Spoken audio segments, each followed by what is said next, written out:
भारतीय नौसेना की ताकत में इजाफा। P-8I विमानों की दूसरी स्क्वाड्रन मोर्चे पर तैनात। लंबी दूरी वाले समुद्री टोही विमान होते हैं P-8I।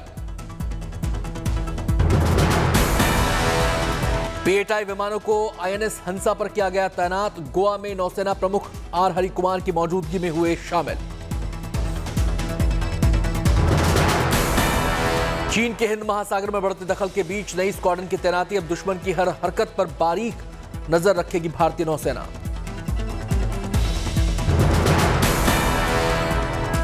P-8I विमान सिर्फ समुद्री निगरानी के अलावा जमीन और हवाई निगरानी में भी करता है मदद। जासूसी के साथ साथ हमला करने में भी है सक्षम।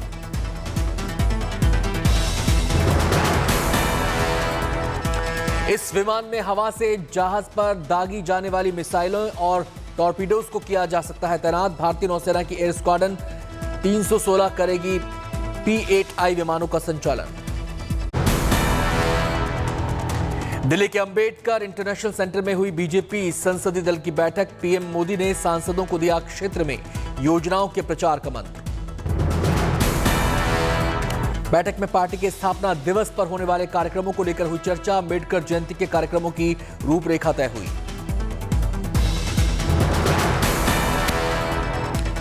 पीएम मोदी ने पूर्व प्रधानमंत्रियों का म्यूजियम बनाने की दी जानकारी। कहा, हम सारे पूर्व प्रधानमंत्रियों का करते हैं सम्मान। पीएम ने कहा कि हम गरीबों के लिए करते हैं काम। सभी सांसदों ने पीएम मोदी को दिया धन्यवाद। प्रधानमंत्री नरेंद्र मोदी ने राशन वितरण योजना का भी किया जिक्र। बैठक में रक्षा मंत्री राजनाथ सिंह, गृह मंत्री अमित शाह, बीजेपी के राष्ट्रीय अध्यक्ष जेपी नड्डा रहे मौजूद।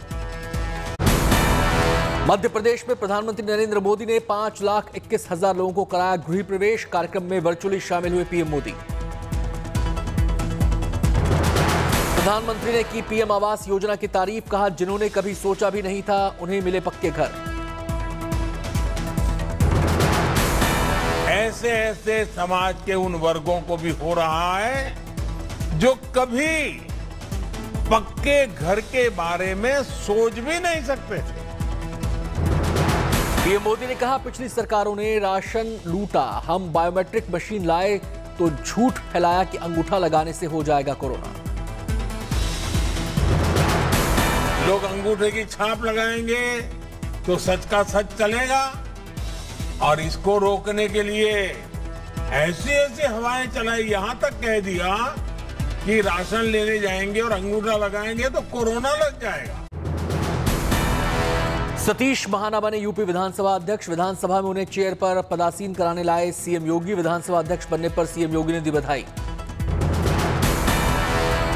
सीएम योगी ने अपनी सरकार के दूसरे कार्यकाल में पहली बार सदन को किया संबोधित। कहा, विकास में पक्ष विपक्ष दोनों का चाहिए साथ।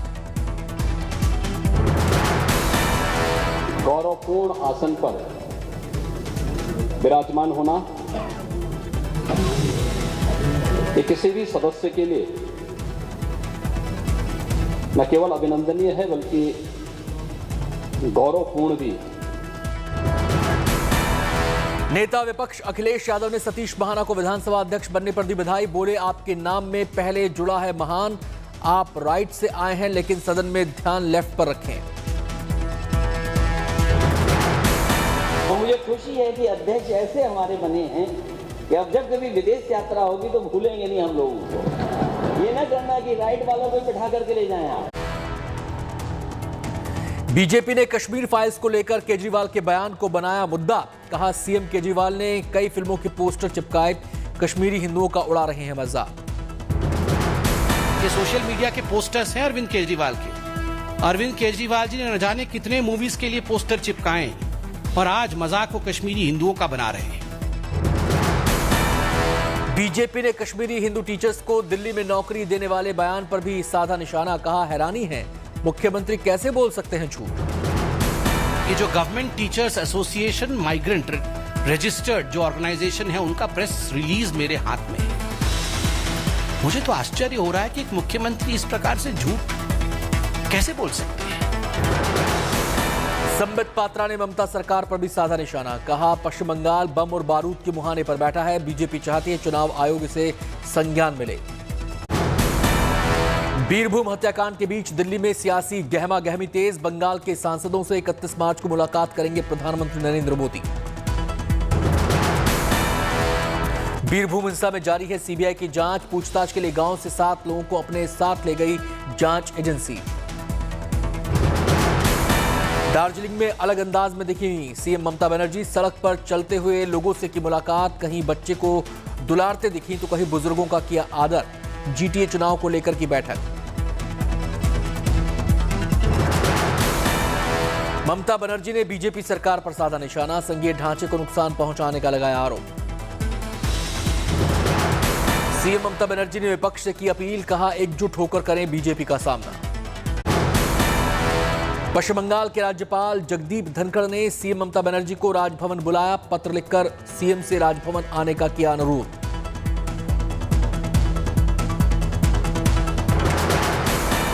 कांग्रेस नेता अधीर रंजन चौधरी का ममता बनर्जी पर निशाना। बोले बीरभूम हिंसा में फंस गई हैं ममता बनर्जी, इसलिए वो डरी हुई हैं। चुनाव आयोग से मिले बंगाल बीजेपी अध्यक्ष सुकांता मजूमदार। आसनसोल उपचुनाव को लेकर की चर्चा। टीएमसी विधायक पर लगाया वोटरों को धमकाने का आरोप। चुनाव आयोग से कार्रवाई की मांग।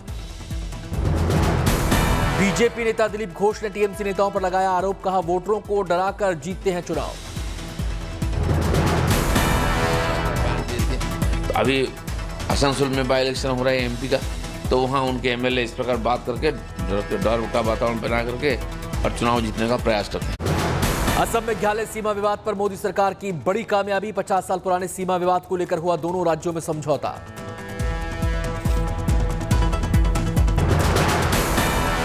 गृह मंत्री अमित शाह की मौजूदगी में हुआ समझौता। असम के सीएम हिमंता बिस्वा शर्मा और मेघालय के सीएम संगमा रहे मौजूद।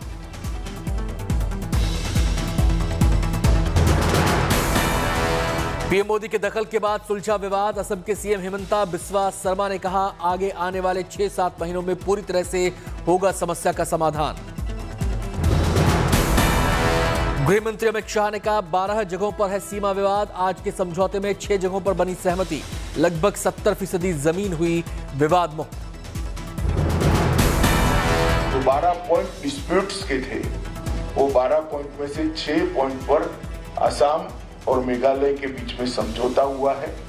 और सीमा की लंबाई की दृष्टि से देखें तो करीब करीब 70% सीमा आज विवाद मुक्त हो गई।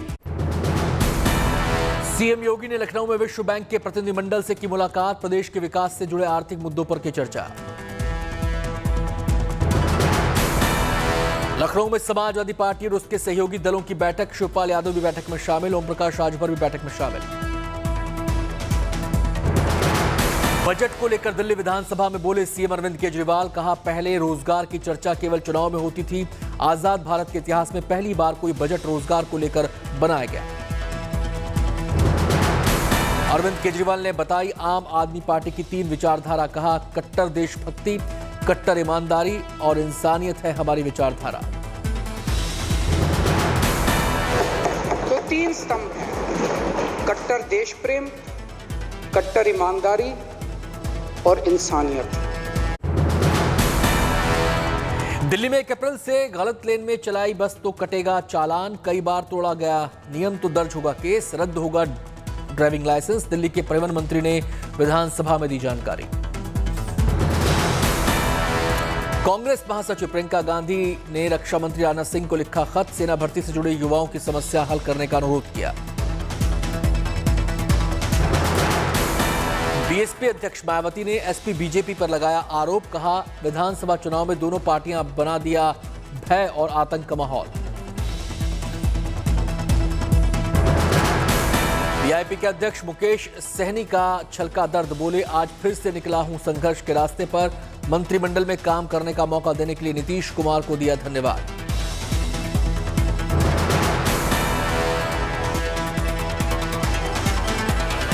मुकेश सैनी ने कहा अगले महीने से पूरे बिहार का करेंगे दौरा। अब जनता करेगी उनका न्याय। एक बार फिर बढ़े पेट्रोल और डीजल के दाम। दिल्ली में पेट्रोल 80 पैसे और डीजल 70 पैसे प्रति लीटर महंगा। दिल्ली में पेट्रोल शतक पार। 1 लीटर पेट्रोल की कीमत हुई 100 रुपए 21 पैसे। डीजल पहुंचा 91 रुपए 47 पैसे प्रति लीटर। मुंबई में पेट्रोल 115 रुपए प्रति लीटर, डीजल की कीमत 99 रुपए के करीब। चेन्नई में 105 रुपए प्रति लीटर पेट्रोल, डीजल की कीमत 96 रुपए प्रति लीटर। कोलकाता में भी पेट्रोल 100 के पार, 109 रुपए प्रति लीटर हुई कीमत, डीजल 94 रुपए प्रति लीटर। देश में राजस्थान के श्रीगंगानगर में मिल रहा है सबसे महंगा पेट्रोल। श्रीगंगानगर में 1 लीटर पेट्रोल के दाम 117 रुपए 44 पैसे।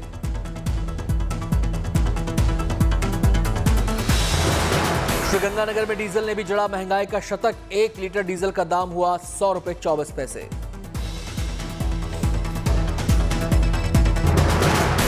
मध्य प्रदेश के बालाघाट में भी पेट्रोल की कीमतों में लगी आग। 1 लीटर पेट्रोल का दाम 114 रुपए के पार। मध्य प्रदेश के बालाघाट में 1 लीटर डीजल के दाम 97 रुपए 95 पैसे।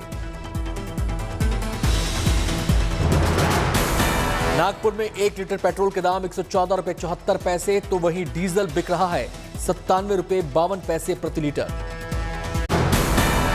मंडला में मुस्लिम युवक ने की नर्मदा परिक्रमा। आंखों की रोशनी वापस आई तो बना नर्मदा भक्त। 8 दिन नर्मदा जप करने पर मिली रोशनी।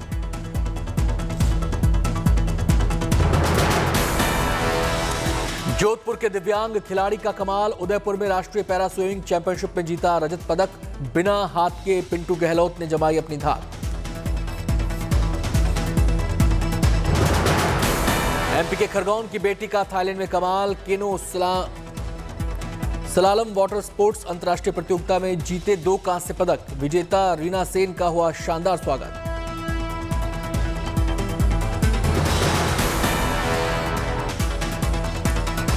आईटीबीपी की ट्रेनिंग के बाद लौटी एमपी के राजगढ़ की आदिवासी बेटी। स्वागत में उमड़ा पूरा गांव। गांव वालों ने साफा बांधकर घोड़े पर बिठाकर निकाला जुलूस।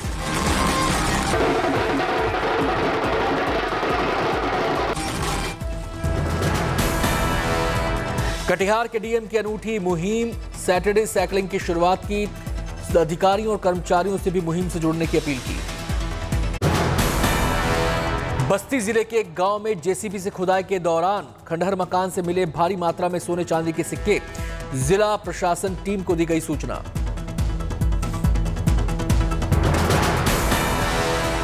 महाराष्ट्र के नासिक जिले के दिढोरी तालुका में गन्ने के खेत में मजदूरों को मिला तेंदुए का शावक। वन अधिकारियों को दी मामले की जानकारी।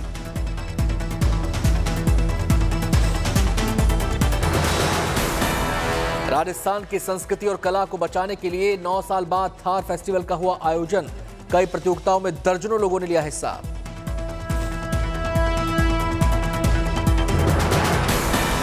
चमोली में आशा देवी नाम की महिला ने पढ़ने का शौक किया पूरा। 51 साल की उम्र में दे रही हैं 10वीं की बोर्ड परीक्षा।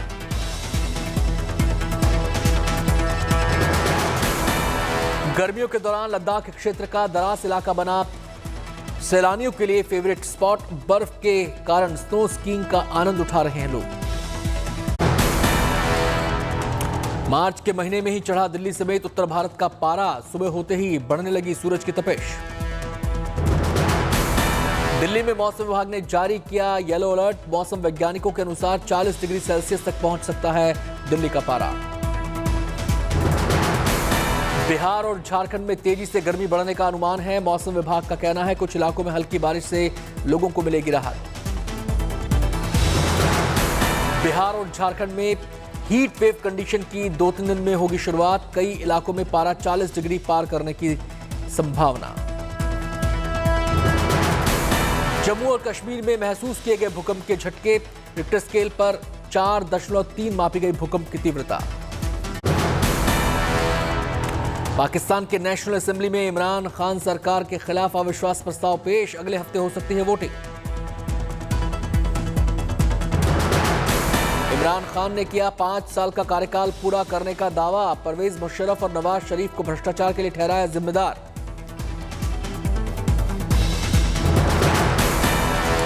इमरान खान पर नवाज शरीफ की बेटी मरियम नवाज का पलटवार। कहा पाकिस्तान के प्रधानमंत्री को डरपोक। फिलिस्तीनी राष्ट्रपति महमूद अब्बास से वेस्ट बैंक के रमल्लाह में मिले अमेरिकी विदेश मंत्री। फिलिस्तीनी लोगों की मदद पर बैठक में दिया जोर।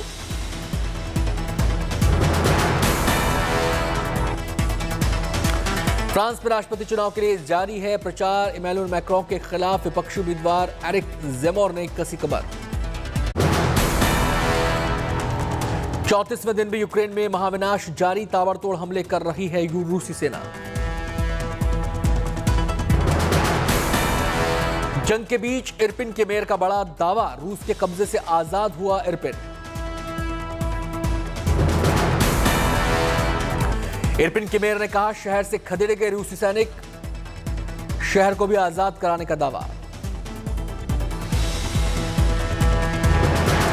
खार्किव में रूस और यूक्रेन के बीच आमने सामने की जंग, हवाई हमलों के बाद जमीन पर युद्ध करते दिखे सैनिक।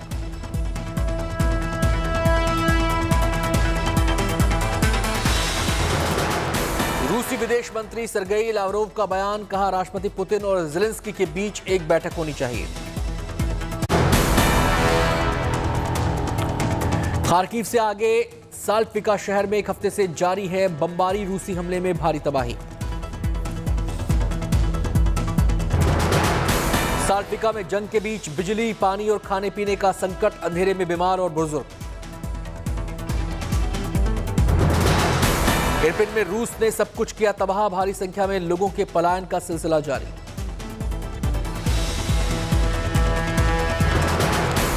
रूसी रक्षा मंत्रालय का दावा, चेरनिहिव में यूक्रेन की वायुसेना के 4 विमानों को मार गिराया। यूक्रेन का दावा, 8 विमान, 4 यूएवी और 3 हेलीकॉप्टर, 2 मिसाइलों को मार गिराया गया।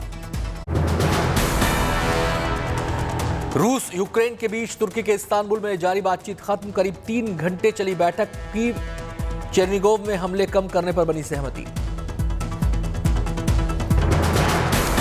जंग के बीच रूस ने फिर दी परमाणु हमले की धमकी, रूस का बयान, अपने देश पर खतरा नहीं होगा बर्दाश्त।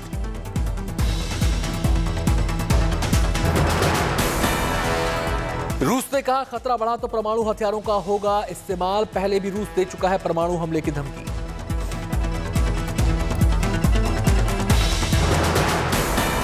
रूस और यूक्रेन के बीच तनातनी, युद्ध रोकने की ज़ेलेंस्की की शर्तों पर आग बबूला पुतिन।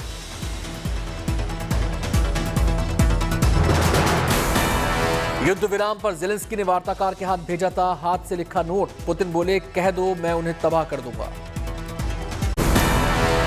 बैलिस्टिक मिसाइल परीक्षण के बाद किम जोंग उन की नई चेतावनी, कहा उत्तर कोरिया मजबूत प्रहार करने की क्षमता विकसित करता रहेगा।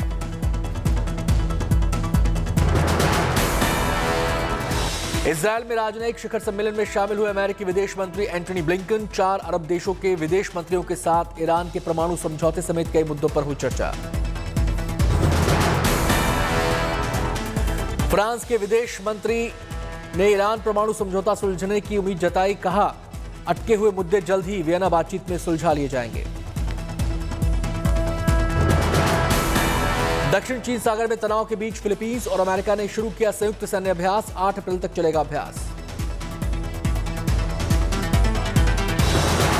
आर्थिक संकट से जूझ रहे श्रीलंका को भारतीय विदेश मंत्री एस जयशंकर के दौरे से जगी नई उम्मीद, 3800 करोड़ रुपए की लाइन ऑफ क्रेडिट दी गई, जिससे लोगों को रोजमर्रा की जरूरतें पूरी होंगी।